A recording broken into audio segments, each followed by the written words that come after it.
తాకట్లో ఉన్న బంగారాన్ని విడిపించి ఆ రోజున మార్కెట్ ధర కట్టి మిగిలిన డబ్బును మీకు అందిస్తుంది కొమ్మూరి గోల్డ్. అండ్ ప్రతి ఒక్కరు కూడా రామ్ చరణ్ గారి కష్టం గురించి సినిమా రివ్యూ గురించి మాట్లాడుతున్నారు. అవును. బట్ నా క్వశ్చన్ ఏంటంటే హీరో అన్నాక కష్టం ఇంక తప్పదు, ఎలా చేయాలి. బట్ ఇలాంటి ఒక స్టార్డమ్ ఉన్న హీరో ఈ కథ చెప్పినప్పుడు దీనికి ఒప్పుకోవడం కదా గొప్పతనం. సో మన స్టార్ హీరోలు ఇలాంటి కథ చెప్పే సినిమాల్లో అది గ్యారంటీగా ఒప్పుకుంటా 100%. ఎందుకంటే అది మనసు ఒప్పదు, because it's serious thing and fans కూడా ఎట్లా రియాక్ట్ అవుతారో తెలియదు. అందుకనే ప్రీమియర్కి కొంచెం అటు ఇటు అయింది talk. One of the reasons అది. ఎందుకంటే వాళ్ళ హీరోని అటు చూడటం వాళ్ళకి ఇష్టం లేదు, కానీ అది ప్రాణం పెట్టిన సినిమా కాబట్టి చేయగలిగాడు, ఒప్పుకోగలిగాడు.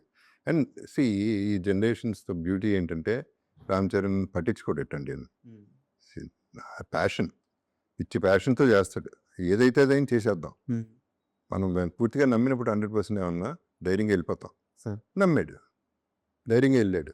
అండ్ మీరు అన్నారు ఇందాక కష్టం అందరూ పడతారు, కరెక్టే, కానీ ఈ సినిమాలో రామ్ చరణ్ పడిన కష్టం చాలా ఎక్కువ కనిపిస్తుంది. అది చాలా అది బయటకు వచ్చేసింది ఎట్టగా.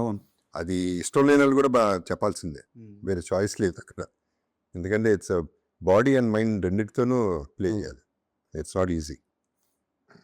సో ఇక్కడ రామ్ చరణ్ అన్నారు కాబట్టి I would like to thank Chiranjeevi garu, because ఆయన ట్వీట్లో అన్ని పేర్లు పెట్టారు, okay, but my brother Jagapathi Babu అని పెట్టారు.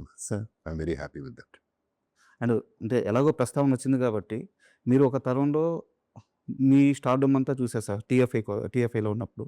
సో నెక్స్ట్ తరంలో ఇప్పుడు వచ్చినప్పుడు రామ్ చరణ్ గారు కానీ, ఎన్టీఆర్ గారు కానీ, మహేష్ బాబు గారు కానీ, బన్నీ కానీ, ప్రభాస్ కానీ, ఇలాంటి వాళ్ళందరి వరకు దగ్గర నుంచి చూస్తున్నారు, వాళ్ళతో కలిసి పనిచేశారు. సో టీఎఫ్ఐకి వీళ్ళు నెక్స్ట్ జనరేషన్ టీఎఫ్ఐని ఎక్కడ తీసుకెళ్తారు అంటే వీళ్ళ క్రేజీ ఏ రేంజ్కి వెళ్ళద్ది. ఒక చిరంజీవి గారు, ఒక బాలకృష్ణ గారు ఆ స్టార్డమ్ని ఇప్పుడు వీళ్ళు ప్యాన్ లెవెల్కి వెళ్ళిపోయారు. వీళ్ళ కష్టం చూస్తున్నప్పుడు కానీ మన హీరోల గురించి ఏం చెప్తారు? వీళ్ళు ఎక్కడికైనా తీసుకెళ్ళగలరు సార్. వీళ్ళందరూ మీరు చెప్పిన పేర్లన్నీ ఆ టాప్ ఇంకా ఉన్నారు. వీళ్ళందరూ కూడా డెఫినెట్గా they make us feel proud sir, doubt లేదు. నెంబర్ 1 అంటే ఏదైనా చేసేయగలరు అనేది ప్రూవ్ చేశారు. ఎవరికాళ్ళే వాళ్ళ ఛాన్స్ దొరికినప్పుడల్లా ప్రూవ్ చేశారు, చేస్తూనే ఉంటారు. అది కాకుండా మీరు గుర్తించాల్సింది, ఇప్పుడు ఈ సినిమాలో అప్పల సూర్య అనే క్యారెక్టర్ ఎంత పండుతుందని తెలిసినా ఓకే చేసి ఒప్పుకునే హీరోలు కూడా తక్కువ. అలాగే తారక్ని తీసుకుంటే అరవింద్ సమేత అప్పుడు స్టేజ్ మీద చెప్పాడు, బసిరెడ్డి ఫస్ట్ గుర్తుంటాడు, తర్వాత నేను గుర్తుంటానని. అది huge statement from a huge star. అది ఎవడో చెప్పడు, అంత ధైర్యంగా స్టేజ్ మీద ఎవడో మాట్లాడ్డా. ఎందుకంటే అది యాక్సెప్ట్ చేయటం అనేది చాలా కష్టం ఒక హీరో. నేను కదా హీరో, నేను కదా సూపర్ అనేది ఉన్నప్పుడు. సో అట్లాంటి మనసు మహేష్ బాబు ఉన్నాడు. మేబీ స్టేట్మెంట్ ఎప్పుడు ఇవ్వలేదు, కానీ శ్రీమంతుడు అన్నారు తినేశారు కదండి అన్నాడు. ఒక డైలాగ్ చాలు, వాళ్ళ దగ్గర నుంచి ఒక్క కాంప్లిమెంట్ చాలు. బికాజ్ ఆ కాంప్లిమెంట్ రావడానికి చాలా కష్టం. బట్ ఈ హీరోలు ఎవ్వరికి ఆ ఫీలింగ్ లేదు.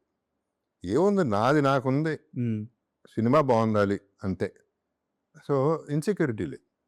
That's a good thing. Balayya Babu garu అట్లా లెజెండ్లో. సో అట్లా ప్రతి ఒక్కళ్ళు కాంప్లిమెంట్ ఇచ్చిన వాళ్ళే.